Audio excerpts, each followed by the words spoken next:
All right, so I've had a lot of people ask me questions about very specific aspects of my build. So I figured I'd just make a video and kind of outline all of that for you guys. So if you come here and take a look, this is just a standard 3.0 Ohm 603 turbo. The block was originally turbocharged, which is what you need if you want to actually do the upgrades with it. On top here, I have the 3.5 liter Ohm 603 head.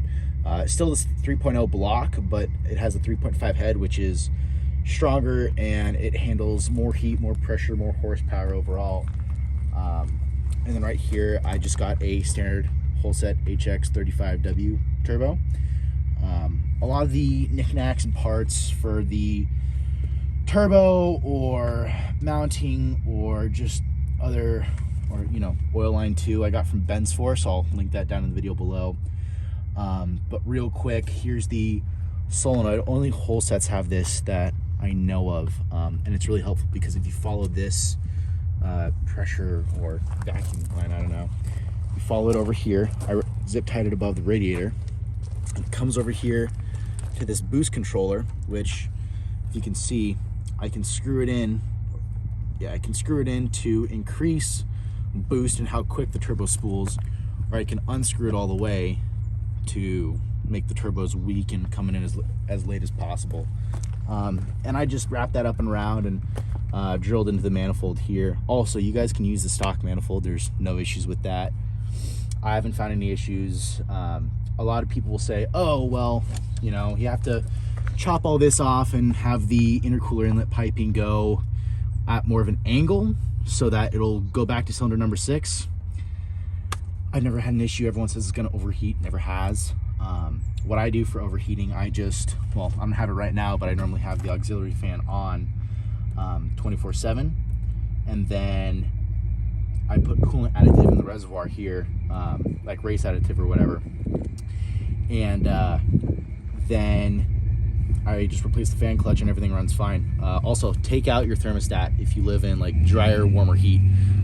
I've never had an issue with keeping it out. With all the things that I've done to it, it stays at 80 degrees Celsius, so no issues there. But yeah, if you see right here, this is the control unit for the auxiliary fan on these 124 603s. All you do is you just take off the stock connector, and there should be wires that come out of that, and you just wrap them around in a figure 8 so they're always connected. So as soon as you turn the key on into the ignition position, the fan is just running 24/7 as long as the key is on. And for the intercooler piping, I used a W124 intercooler kit for a Ohm 606, but it was for the W124, which is why I got it, and DPUK made it. Don't fully support all the stuff that he does, but he has a pretty good intercooler kit, so I just got that. And it's pretty simple. If you look over here, it's impossible to see from underneath, but there's these mounts that go onto the bottom bar that support it from one side of the chassis to the other underneath, like where the radiator mount goes. And you chop off the stock mounts and you put on his own, which is this one here and this one here, and they kind of slide over the bumper from behind, and then you drill through it and you put 2 long bolts through, and that kind of gives a good 90-degree angle plus a lot of room for the intercooler. And then we just added in these mounts as well to kind of keep everything stationary, top and bottom.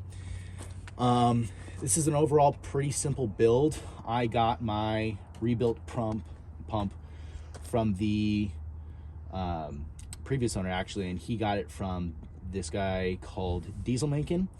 And if you guys want to get rebuilt pumps, I highly recommend going through him. He's honestly the best when it comes to all that stuff.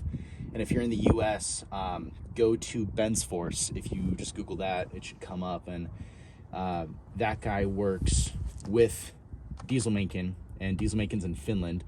But for the US hub, and if you want like a Dieselmankin pump, then you go to Ben's Force. And I'll link all that stuff down below as well. But this build's pretty simple. It's really easy to do. I kept the stock intake manifold, and I just blocked it off here with some aluminum, not that hard. And then I included a blow-off valve. I've never actually had to use it. I just have that there just in case. But if you guys have any other questions, please let me know.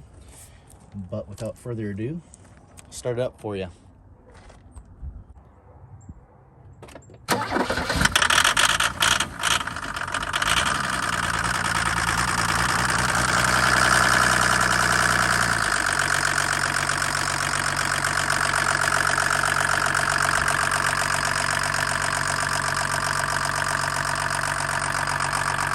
Runs fine, no issues. Cool's fine. Thing runs great, loves it. Rebuilt and suction pump, working fine.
Really simple.